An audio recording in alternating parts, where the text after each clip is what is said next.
A day in my life as a working nanay slash content creator na katulad ko. Kaya naman tara't samahan nyo kami sa aming panibagong araw. Medyo tinanghali na nga kami ngayon ng gising, kaya naman talagang tirik na nga ang araw diyan. At ayan, syempre pagkabangon ko nga ikaw magasaing na nga ni agad ako at nang kami makakain na ng agahan. Sa morning person na katulad naming taga-bundok ay talaga namang sanay na sanay nga ni kaming kumain ng umagahan. Hindi nga kami sanay sa mga pati na tinapay at pandesal lamang sa umaga at talagang kami mabilis magutom. Kaya naman for today's ulam, eto nga ni at magaluto lamang ako na ring pusit. Noong nakarang araw pa nga ni ako napapaibig mag-ulam ng pusit kaya't ako'y nagpabili na. Kaso nga lamang ay ari ang nabili yung medyo malalaki. Ang gusto ko sana yung medyo maliliit lamang. Kaya't eto nga bago ko lutuin ay pinagagayat ko nga muna sa maliliit na bahagi at pagkatapos naman ay hinugasan ko muna ng maigi. Sobrang mahilig din talaga akong mag-ulam ng pusit at kapag meron nga ning nagalako din sa amin talaga namang hindi ko inapalampas. Labis ko din talagang namiss ang mag-ulam ng garini. Palibhasa nga nung buntis ako talaga namang yung lola ko ikabilin-bilinan na wag daw akong gaulam ng garining pusit.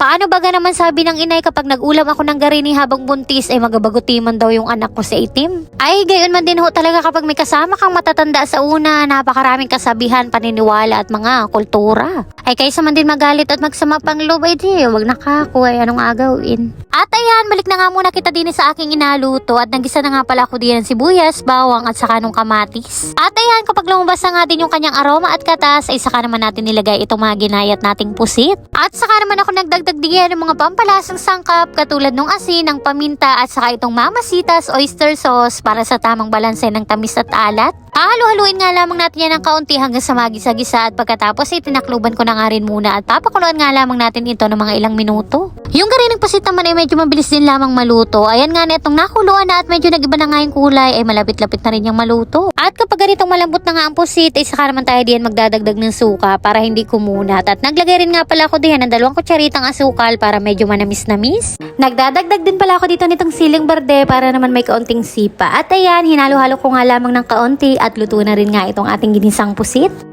Nakoy, eto talaga yung amoy na siguradong mapapa-extra rice ka nga. At ayan, eto rin nga pala yung kaunting pusit at ngayon pala ay gagawin ko itong calamares. Imamarinate lamang muna natin ito ng kaunti para magkaroon ng lasa. Bali, naglagay lamang pala ako diyan nitong garlic powder, nitong asin, paminta at saka itong patis. At ayan, naglagay din pala ako diyan ng 1 pirasong itlog, harina at pagkatapos ay pinaghalo-halo nga lamang natin hanggang sa makutan nga na yung pinakang pusit. At ayan, sunod naman ay kukutan na rin nga natin itong breadcrumbs. Naku, ay talaga namang sobrang namiss ko nga rin kumain ng calamares at halos ilang taon din nga niya akong hindi mala nakatikim ng garni. Pero bukod sa pulong ay first time ko din lamang magluto ng garini at palibhasa nga na dati nabili-bili lamang kami dun sa may kanto. Kaya naman ang padaling aripatsambahan na nga lamang at kung may nakita kayong mali ay naku ay pasensya na kayo. Talagang nga ngayon nga lamang ako nakapagluto ng garini. At arin na nga't luto na ang ating calamares at pakiramdam ko nga na yung iba ay medyo tosta. Ihayain na kako at sa sunod na lang kita mabawi. At ayan, kain na po tayo mga mawe. Thank you Lord sa lahat ng blessings. At pagkatapos nga namin kumain diyan, ay di nga ni kami madayo ngayon ng pagliliguan dito sa may poso at napakahina nga ni ng tulo ng gripo ngayon dun sa may amin. At bago nga ni kami magligo ay pinagbubombahan nga muna namin aring mga galon at pinaglalam na ng tubig. Parang katulad lang man din ng mga bata pa kami, basta mapapaginda din sa may poso ay dapat may dala ka na ding galon at diretso igib na. Sobrang linaw, malinis at talaga namang napakalamig nga ni ng tubig din kahit walang yelo. At eto rin nga ni po palang tubig din sa may poso ay napagkuhaan na rin nga namin ito ng maiinom. At ayan nga ni po at pagkatapos sa aming maigiban lahat ng mga galon naming daladala ay dilumigo na rin kami. Sa sobrang lamig nga ng tubig dito ay sarap na sarap sa paliligo nga itong si Ate Kuning at dali-dali na rin nga pala kami diyan at kami nga ay may lakad pa rin ngayon.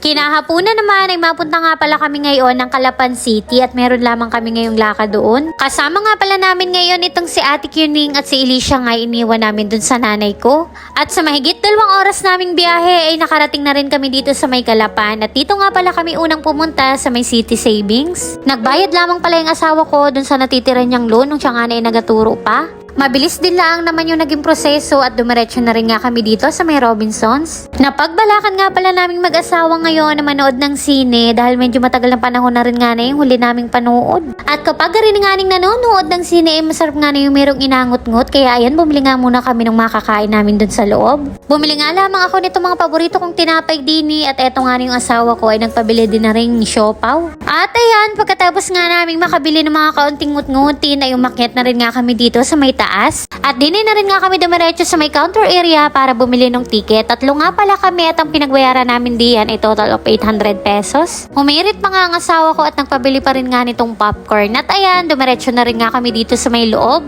At pagkapasok nga namin dito sa may sinihan ay halos wala pa nga ning tao. At palagay ko nga ni pangalawa pa lamang kami. At ayun nga, at hindi pa man nag-uumpisa ang palabas, sa eri nga ni Tusay na nga ni ang ngusab-ngusab nitong dalawang mag-ama. Ay kakaman din sa dalawang ari palagay ko, hindi pa man nag-uumpisa ay ubos na nga agad itong popcorn. At ayun na nga ni ang inasabi, hindi pa man nakakaumpisa ay ubos na, tataktak nga ni. Ay di palagay ko nga ni din kay ate ko ay di ngungusab-ngusab at ahagya na nga ni ang kanyang nakain. At ayun nga, makalipas ang ilang minuto ay nag-umpisa na rin nga ang palabas. Kaso ko nga lamang ay tawang-tawa nga ni ako din sa bata naming kasama. Ay paano ba namang hindi ka mapapatawa? Inahanap nga ni sa amin yung remote at palitan daw at hindi daw niya gusto yung palabas. Hindi mas gusto ko. Si ate. Gusto niya. Fast forward, kinabukasan naman, aringani ho at nakumbidahan pala kami din sa may estilo Kalapan. Sabi ko nga sa asawa ko, deserve ko naman sigurong ipamper yung sarili ko kahit ngayon. Ay sabi naman niya, sige, mangyan nga nakaka-request, ako pa kayang puro. At eto nga't pagkapasok ko din sinalubong din kagad ako ng matamis na ngiti nito ni Sir Mac Eldrick. Ipapatreatment ko nga lamang pala itong hair ko at papakulayan ko ng kaunti at nang kahit papano naman tayo ay may tsurahan. At habang nakababad naman nga itong hair ko, eto nga at ako'y nagpamanicure at pedicure na rin.